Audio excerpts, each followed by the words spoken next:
আসসালামু আলাইকুম সুপ্রিয় শিক্ষার্থী বন্ধুরা, আশা করি তোমরা সবাই ভালো আছো। বেশ কয়েকদিন পর তোমাদের সামনে ভিডিও নিয়ে হাজির হলাম। আজকে আমরা আলোচনা করব দ্বিতীয় শ্রেণীর গণিত বইয়ের 68 পৃষ্ঠার অঙ্কগুলো নিয়ে।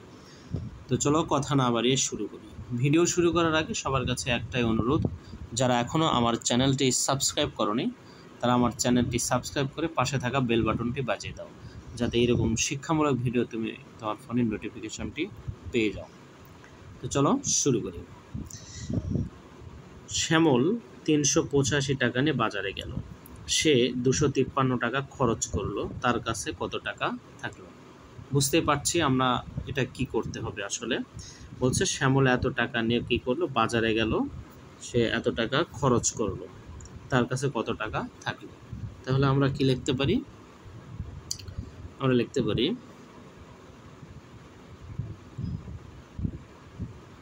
শ্যামল বাজারে নিয়ে গেল কত টাকা? 385 টাকা। এটাকে সে কোথায় নিয়ে গেল? বাজারে। তাহলে এর মধ্যে থেকে সে খরচ করলো কত? তাহলে আমরা লিখতে পারি শ্যামল খরচ করলো কত টাকা? 253 টাকা। 253 টাকা। তাহলে বলছে তার কাছে কত টাকা থাকলো, তার মানে শ্যামলের কাছে কত টাকা থাকলো। তাহলে আমরা এখানে লিখব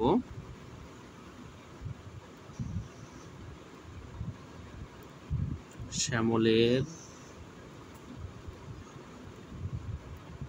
কাছে থাকলো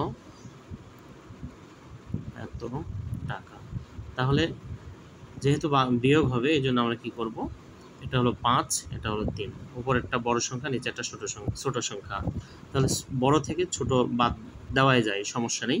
তাহলে 5 থেকে 3 বাদ দিলে আমাদের কত থাকে? 2। এটা হলো 8, এটা 5, তাহলে এটাও বড়, এটা ছোট। তাহলে 8 থেকে 5 বাদ দিলে আমাদের কত থাকে? 3। ওকে, এই যে এটা 2, এটা হলো, এটা 3, এটা 2, তাহলে 3 থেকে 2 বাদ দিলে আমাদের থাকে কত? 1। আর কত বললাম? 132 টাকা।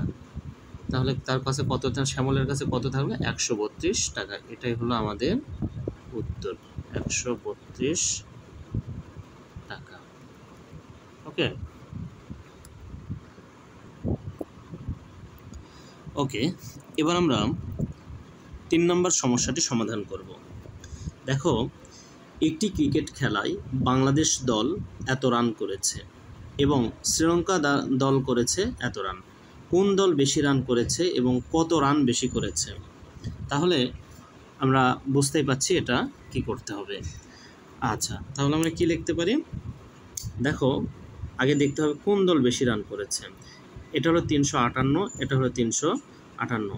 তাহলে দেখো, তিনটাই কিন্তু 3টা অঙ্ক, এখানেও 1 2 3, এখানেও 1 2 3, একক দশক শতক, একক দশক শতক। তাহলে এককের অঙ্ক দুটা সমান, আমি এখানে লিখে বোঝাই। 3 5 8 3 1 2। আচ্ছা, এখন দেখতে হবে যে এই দুইটার মধ্যে বড় কোনটা। আমাদের শতক স্থানীয় অঙ্ক কিন্তু দুইটা একই। তাহলে এখন দশক স্থানীয় অঙ্ক দেখতে হবে। দশক স্থানের অঙ্ক যেটা বড় থাকবে সেটাই তাহলে আমাদের বড়। এখানে হলো 5, এটা হলো কত? 1। তাহলে অবশ্যই আমাদের এই অঙ্কটা বড়, আমাদের এই ফিগারটা বড়। তাহলে আমরা কি লিখব? তাহলে 358 রান কারা করেছে? বাংলাদেশ দল। ওকে, সমাধান।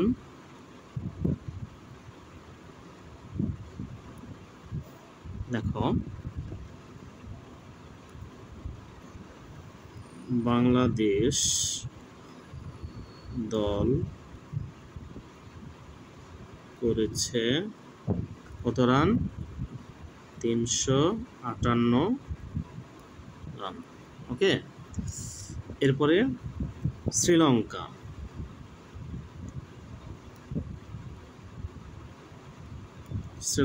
দল করেছে কত? 312 তাহলে বলেছে কোন দল বেশি রান করেছে এবং কত বেশি করেছে।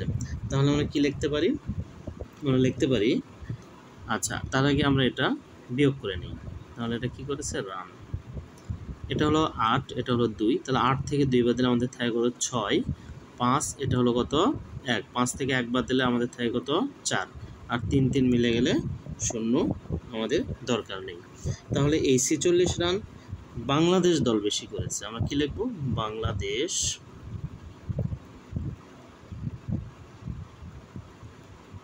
দল বেশি করেছে। তাহলে এটা আমরা কিভাবে পেলাম, আমরা এখানে ছোট্ট করে লিখব বিয়োগ করে। কিভাবে পেলাম, বিয়োগ করে। ওকে, তাহলে এখানে আমাদের লিখতে হবে অতএব বাংলাদেশ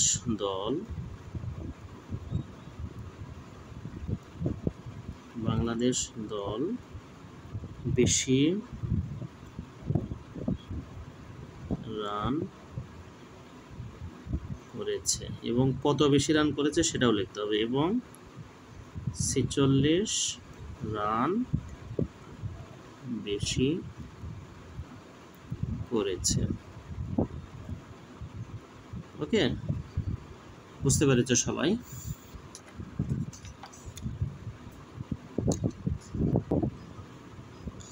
এবার আমরা 4 নম্বর সমস্যাটি সমাধান করব। একটি বিদ্যালয়ের 542 জন শিক্ষার্থী আছে, ছাত্রীর সংখ্যা 290 হলে ওই বিদ্যালয়ের ছাত্রের সংখ্যা কত? এটা খুবই সহজ অঙ্ক, তাহলে চলো আমরা সমাধান করি। ওকে, তাহলে আমরা লিখব বিদ্যালয়ের মোট শিক্ষার্থী কত, 542 জন। তাহলে আমরা লিখব শিক্ষার্থীর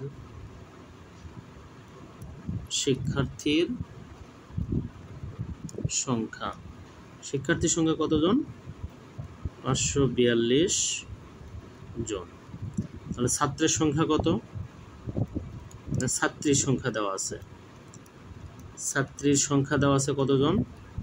তাহলে শিক্ষার্থী কি, শিক্ষার্থী হলো আমাদের ছাত্র এবং ছাত্রী উভয়ই, আর এখানে আমাদের কী দেওয়া আছে, ছাত্রীর সংখ্যা দেওয়া আছে।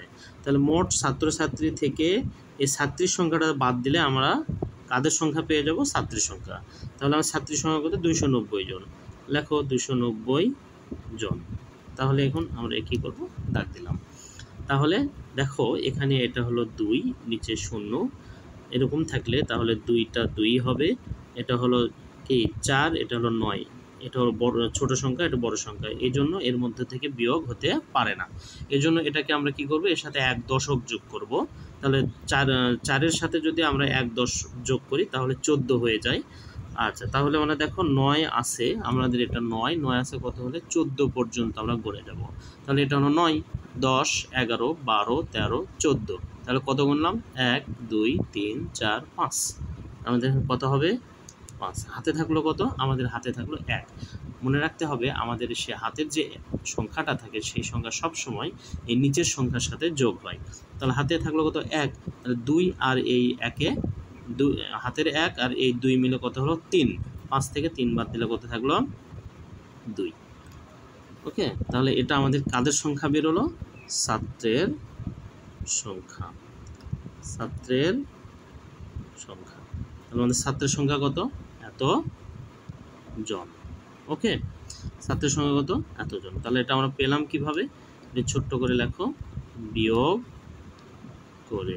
ওকে, বিয়োগ করে, অথবা তুমি চিহ্ন এখানেও দিতে পারো, কোনো সমস্যা নেই। তাহলে উত্তর আমাদের কত বের হলো, উত্তর 252 জন, কি 252 জন ছাত্র। এবার আমরা 5 নম্বর সমস্যাতে সমাধান করব। বলেছে যে বিজয়পুর গ্রামের শিশুদের সংখ্যা 334 জন। গ্রামের শিশুদের সংখ্যা কতজন, 334 জন। তাদের মধ্যে 315 জন বিদ্যালয়ে যায়, কতজন বিদ্যালয়ে যায় না।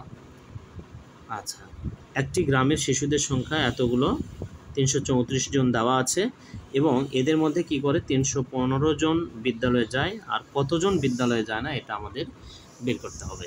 এটা আমরা একটু ভিন্নভাবে করব আমরা। আচ্ছা, আমরা আগে লিখি যে গাণিতিক বাক্য।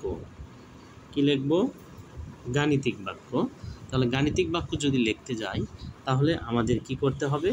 এখানে টোটাল স্টুডেন্ট কতজন? গ্রামের শিশুদের সংখ্যা 334 জন। লিখলাম আমরা 334। আচ্ছা, এদের মধ্যে কতজন বিদ্যালয়ে যায়? 315 জন। তাহলে কতজন যায় না এটা কিন্তু আমাদের অজানা। তাহলে আমরা কি করব? এই অজানা জায়গাটা এভাবে ফাঁকা রাখবো। ওকে, তাহলে দেখো, আচ্ছা তাহলে আমরা কি করতে পারি?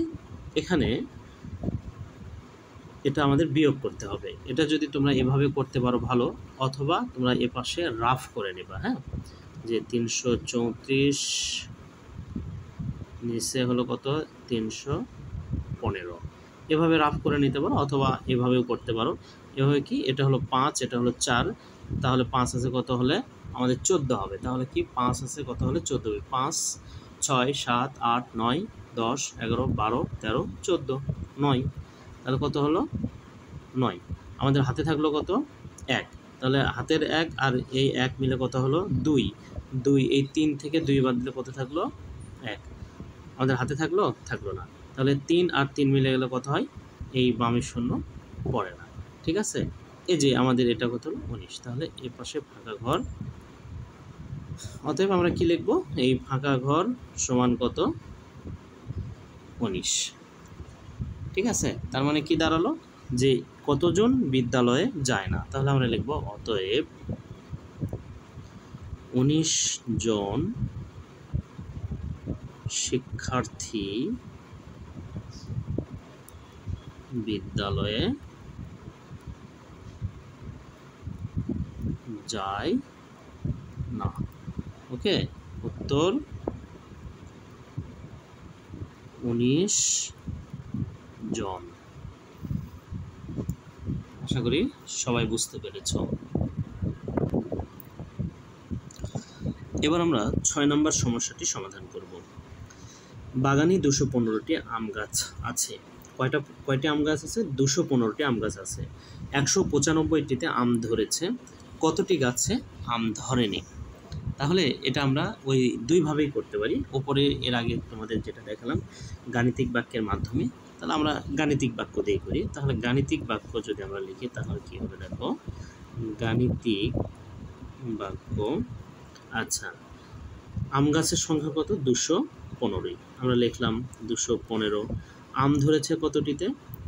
195টিতে। আম ধরেনি কতটি? সেইটা কিন্তু আমাদের অজানা। তাহলে এই অজানা সংখ্যাটা আমরা কি করলাম? ফাঁকা রাখলাম। তাহলে এই অজানা জায়গাটায় কত বসবে এইটা আমাদের বের করতে হবে। তাহলে এটা আমরা কি করব? এই জন্য প্রথমে আমরা যেভাবে দেওয়া আছে, তাহলে এই যে এই অংশ থেকে এটার থেকে এইটা কি করব? আমরা বিয়োগ করব। হ্যাঁ, তাহলে এর আগে কিভাবে দেখালাম, তোমরা এভাবে যদি পারো রাফ করে নিতে পারো।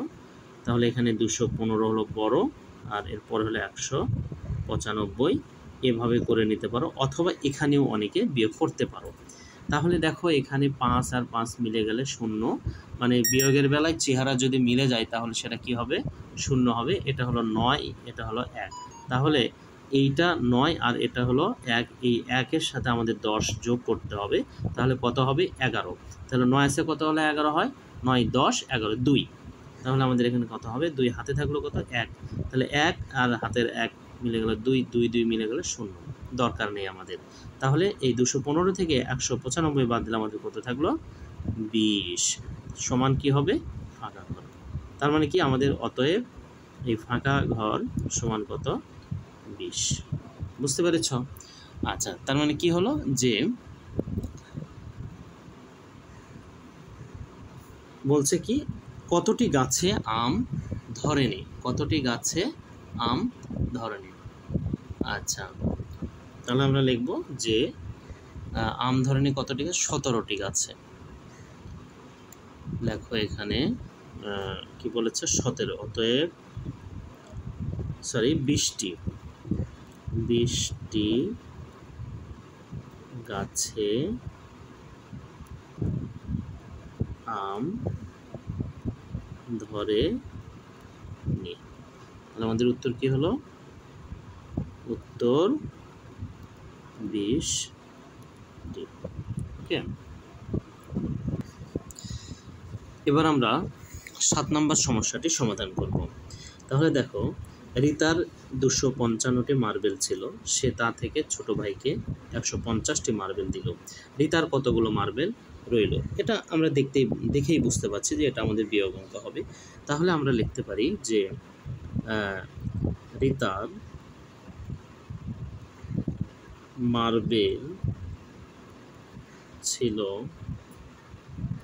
মার্বেল ছিল কতটি? 255টি। তাহলে কি করলো? ছোট ভাইকে দিল। লেখো যে ছোট ভাইকে দিল। ছোট ভাইকে কতগুলো দিল? 150টি। 150টি। ওকে, এখন কি বলেছে? দিল রিতার কতগুলো মার্বেল রইল। আচ্ছা, তাহলে আমরা কি লিখতে পারি? যে তার কাছে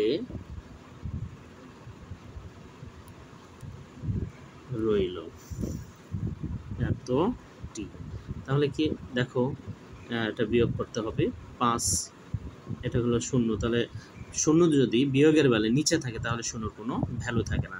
তাহলে উপরে 5 সরাসরি এখানে আসবে, আর 5 5 মিলে গেলে কি হবে? 0। তোমাদেরকে বলেছিলাম বিয়োগের বেলায় কোনো সংখ্যার চেহারা যদি একই হয় তাহলে সেটা মিলে যায়, এবং মিলে গেলে 0 হবে। তাহলে 2 থেকে 1 বাদ দিলে 1, কত হলো? 105টি। আচ্ছা, তার কাছে কত রইল? 105টি মার্বেল রইল। তাহলে আমরা কি লিখব? যে অতএব রিতার কাছে মার্বেল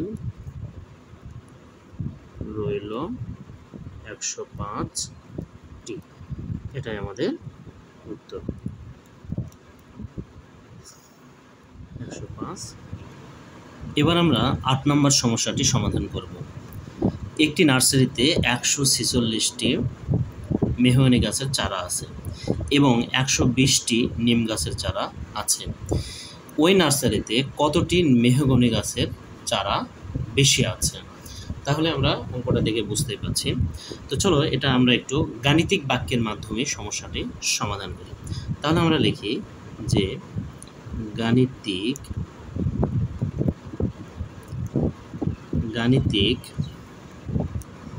বাক্য। তাহলে গাণিতিক বাক্য কি? দেখো, মেহগনি গাছের চারা কতটি? 146টি, এবং নিম গাছের চারা আছে কয়টি? আচ্ছা, 120টি। এখন বলেছে যে ওই নার্সারিতে কতটি মেহগনি গাছের চারা বেশি আছে। তাহলে কতটি বেশি আছে এটা কিন্তু আমরা জানি না, এই জন্য আমরা এটা কি করলাম? ফাঁকা রাখলাম। তাহলে যে বেশি সংখ্যা যেটা আছে সেইটাই আমাদের কি করতে হবে? বের করতে হবে। তাহলে আমরা এখন কি করব? যে এই অংশ থেকে, অর্থাৎ 146 থেকে 120টা কি করব? বাদ দেব। বাদ দিয়ে যেটা বের হবে সেটাই হলো আমাদের মেহগনি গাছের বেশি চারার সংখ্যা। তাহলে দেখো, এখানে হলো 6, এটা হলো কত? 0। অবশ্যই 6 বড়, আর হলো 0টা কি? তোমরা যদি না বুঝতে পারো, বোঝার জন্য এটা এভাবে এপাশে রাফ করে নেবা। 146 বিয়োগ হলো 120। তাহলে এটা কি হলো? উপরে 6, নিচে 0। তাহলে নিচে যদি 0 থাকে তাহলে সেই 0-র ভ্যালু থাকে না। তাহলে এটা আমরা কি করব? 6 লিখব। এটা হলো 4, এটা 2। অবশ্যই বড় সংখ্যা উপরে, বড় সংখ্যা থেকে ছোট সংখ্যা বিয়োগ করা যায়। তাহলে 4 থেকে 2 বাদ দিলে 2, একই চেহারা যেহেতু, এই জন্য এটা কি হবে? 0। দরকার নেই, বামে 0 পড়ে না। তাহলে আমরা এটা থেকে 146 থেকে 120 বাদ দিয়ে কত পেলাম? 26 সমান কি? ফাঁকা ঘর। তাহলে আমাদের ফাঁকা ঘরে, অর্থাৎ ফাঁকা ঘরের মান কত বেরোলো? 26। তার মানে এই কি বলেছে? যে ওই নার্সারিতে মেহগনি গাছের চারা বেশি, কতটি মেহগনি গাছের চারা বেশি আছে। তাহলে আমরা উত্তর কিন্তু পেয়ে গেছি। তাহলে আমরা লিখতে পারি ওই নার্সারিতে, অতএব ওই নার্সারিতে 26টি মেহগনি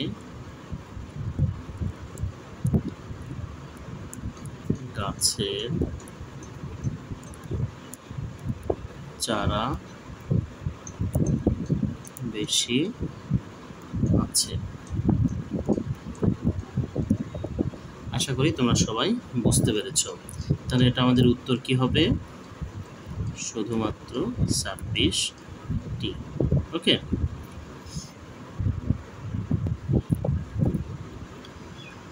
এবার আমরা 9 নম্বর সমস্যার সমাধান করব। দেখো বলেছে 355 থেকে কোন সংখ্যা 355 থেকে কোন সংখ্যা বিয়োগ করলে বিয়োগফল কত হবে? 245 হবে। এখানে 355 থেকে কোন সংখ্যা বিয়োগ করলে বিয়োগফল 245 হবে। তাহলে এটাকে আগে আমরা কি করব? গাণিতিক বাক্যে লিখব। গাণিতিক বাক্য। ওকে, তাহলে গাণিতিক বাক্যে যদি আমরা লিখতে যাই তাহলে কি করব? 355 এটা থেকে 355 থেকে কোন সংখ্যা বলেছে, কোন সংখ্যা বিয়োগ করলে কোন সংখ্যা বিয়োগ করতে হবে এটা কিন্তু আমাদের জানা নাই। তাহলে বিয়োগ কি করে দেব? এই জায়গাটাতে আমরা ফাঁকা করে দেব। বিয়োগ করলে বিয়োগফল হিসেবে কত থাকে আমাদের? 245। এটা হলো আমাদের গাণিতিক বাক্য। এখন এটাকে আমরা কি করব? সমাধান করব।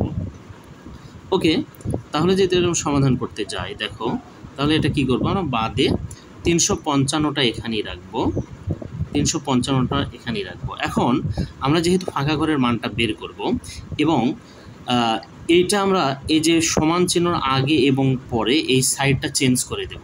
তাহলে সমান চিহ্ন পরে এর আগে কিছু নাই মানে এই জায়গায় কিছু নাই মানে এখানে কি আছে? যোগ আছে। ধরে নিতে হবে যে এই 245-এর সামনে কিছু নাই মানে কি আছে? যোগ আছে। তাহলে এই সমান চিহ্নর আগে পরে যদি চেঞ্জ হয়ে যায়, অর্থাৎ সাইডটা চেঞ্জ করলে সেটা কি হয়ে যায়? চিহ্নটাও চেঞ্জ হয়ে যায়। তাহলে 245 এপাশে যোগ অবস্থায় আছে, এই পাশে আসলে এটা কি হয়ে গেল? বিয়োগ অবস্থায় হয়ে গেল। তাহলে 245। এখন এই যে কি করলাম? সমান চিহ্ন দিলাম। সমান চিহ্নর আগে আমাদের কি ছিল? ফাঁকা ঘর, এবং ফাঁকা ঘরের আগে কি ছিল? বিয়োগ চিহ্ন। তাহলে সমান চিহ্ন পরে যদি আমরা ফাঁকা ঘর নিয়ে আসি, তখন যেহেতু চিহ্নগুলো চেঞ্জ হয়ে যায়, তাহলে এই ফাঁকা ঘরের সামনে আর দেখো এই চিহ্নটা, বিয়োগ চিহ্নটা থাকলো না। ওকে, আচ্ছা, এখন 355 থেকে আমাদের 245 কি করব? আমরা বিয়োগ করব। এখানে আমরা কি করব? রাফ করব। হ্যাঁ, তাহলে 355 এবং 245। দেখো এখানে তাহলে আমাদের এটা কি 5 আর 5 একই চেহারা, তাহলে মিলে গেলে 0। 5 থেকে 4 বাদ দিলে এটা হলো 5, এটা 4। অবশ্যই বড় সংখ্যা থেকে ছোট সংখ্যা বাদ দেওয়া যায়। তাহলে 5 থেকে 4 বাদ দিলে কত থাকে? 1। এটা হলো বড়, এটা ছোট। তাহলে 3 থেকে 2 বাদ দিলে কত থাকে? 1। 110। 110 সমান ফাঁকা ঘর। তার মানে এই ফাঁকা ঘরে আমাদের মান কত বের আসলো? ফাঁকা ঘর সমান 110। এটা হলো এই ফাঁকা ঘরের মান। এই ফাঁকা ঘরের মান অর্থাৎ কি দাঁড়ালো? যে বলছে 355 থেকে কোন সংখ্যা বিয়োগ করলে এত হবে। তার মানে বিয়োগ করতে হবে, আমরা লিখব যে বিয়োগ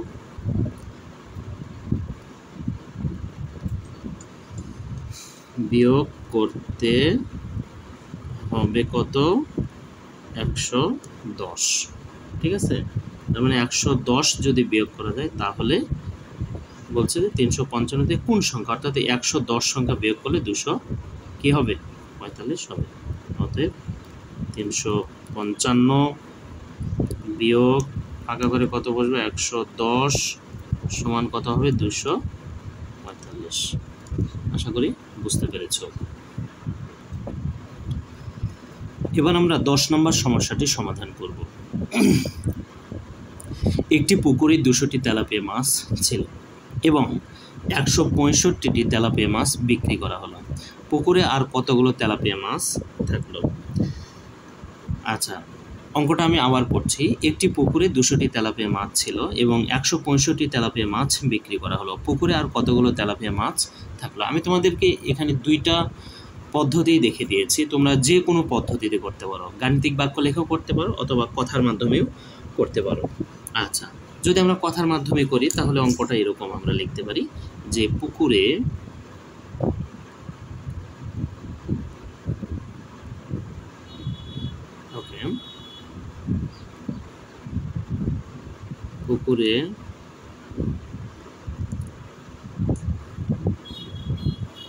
তেলাপিয়া মাছ ছিল কতটি? তেলাপিয়া মাছ ছিল 200টি। কটি ছিল? 200টি। তাহলে কি বলেছে? বিক্রি করা হলো। তাহলে লেখো তেলাপিয়া মাছ বিক্রি করলো কতগুলো? 165টি। 165টি। এখন বলেছে যে পুকুরে আর কতগুলো তেলাপিয়া মাছ থাকলো? পুকুরে আর কতগুলো তেলাপিয়া মাছ থাকলো? তাহলে আমরা লিখি, এখানে লিখি। তার আগে এখানে আমরা বিয়োগ করে নিই। এটা কি করতে হবে? বিয়োগ। আচ্ছা, তাহলে এটা হলো 5 উপরে 0। তাহলে যেহেতু উপরে 0, এই শূন্যকে কত ধরবো আমরা? 10। তাহলে 5 আছে কত হলে 10 হবে? 5 হাতে থাকে কত? 1। সে 1 যোগ হবে নিচের সংখ্যার সাথে 6 আর হাতের 1 7। 7 আছে কত হলো? 10 হবে 3। হাতে থাকলো কত? 1। তাহলে 1 এবং এই 1 যোগ দুটো মিলে কত হলো? 2। 2 2 মিলে গেলে 0, দরকার নাই। তার মানে পুকুরে তেলাপিয়া মাছ রইলো। দেখো পুকুরে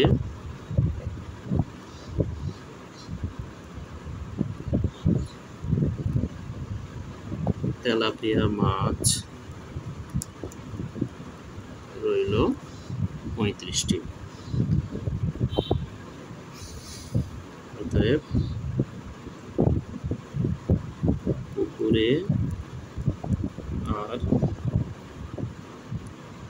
35টি মাছ রইল। ওকে, তোমরা যদি এটা বিকল্পভাবে করতে চাও তাহলে গাণিতিক বাক্য এভাবে লিখবা। বিকল্প উপায়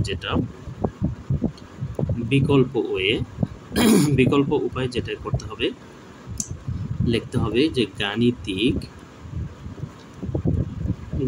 বাক্য। হ্যাঁ, গাণিতিক বাক্য যদি কি করতে হয়? তাহলে 200 বিয়োগ কত?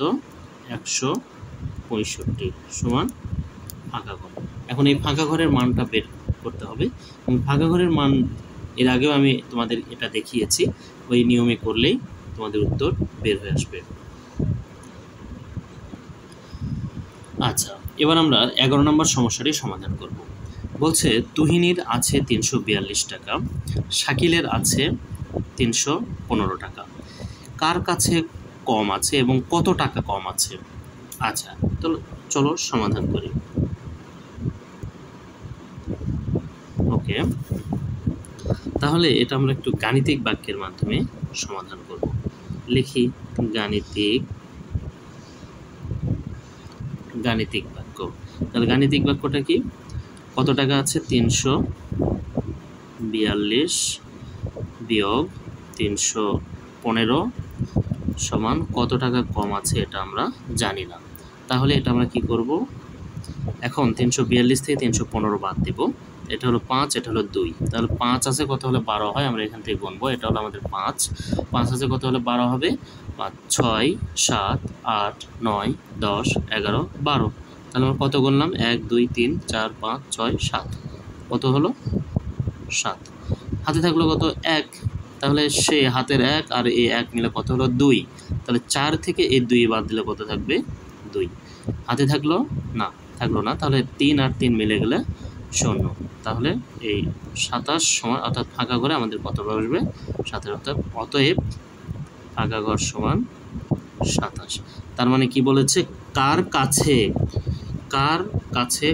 কম আছে এবং কত টাকা কম আছে। তাহলে কি হলো? যে টাকাটা কার কাছে কম আছে? শাকিলের টাকা কম আছে। তাহলে আমরা লিখবো যে অতএব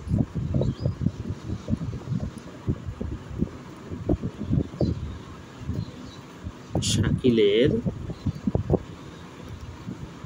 টাকা কম আছে এবং কত টাকা কম আছে সেটাও লিখতে হবে। এবং 27 টাকা কম আছে। তাহলে আমাদের কি উত্তর? 27 টাকা। ওকে, এবার আমরা 12 নম্বর সমস্যাটি সমাধান করব। সাকিবের 3টি 100 টাকার নোট 3টে 100 টাকার নোট ছিল, তা থেকে মিনাকে 225 টাকা দিল। সাকিবের কাছে কত টাকা রইল? আচ্ছা, সাকিবের কি ছিল? 3টি 100 টাকার নোট। কয়টি 100 টাকার নোট? তাহলে চলো আমরা সমাধান করি।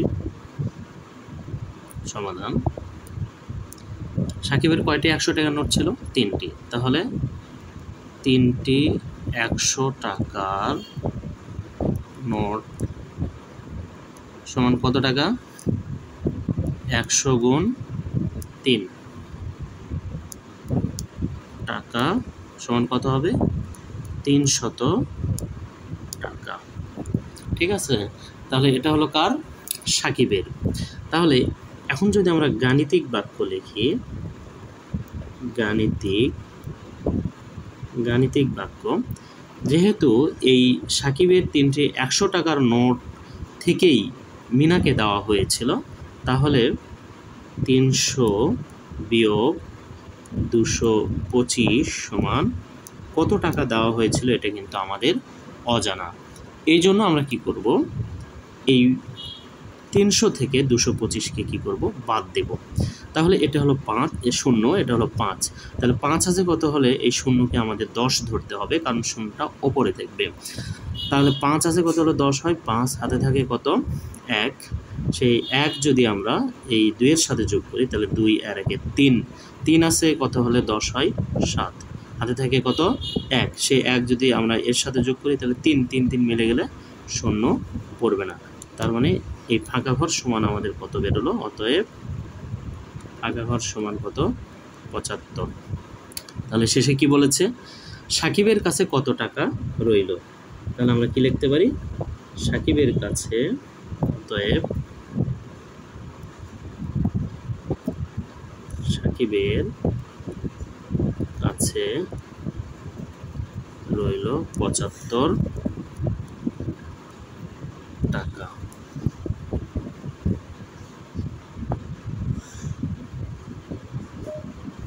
সাকিবের কাছে রইল 75 টাকা। উত্তর 75। আশা করি তোমরা সবাই বুঝতে পেরেছো। এতক্ষণ ধৈর্য সহকারে ক্লাসটা করার জন্য সবাইকে ধন্যবাদ। ভালো থেকো তোমরা, সুস্থ থেকো। আল্লাহ হাফেজ। দেখা হবে নতুন কোনো ভিডিওতে।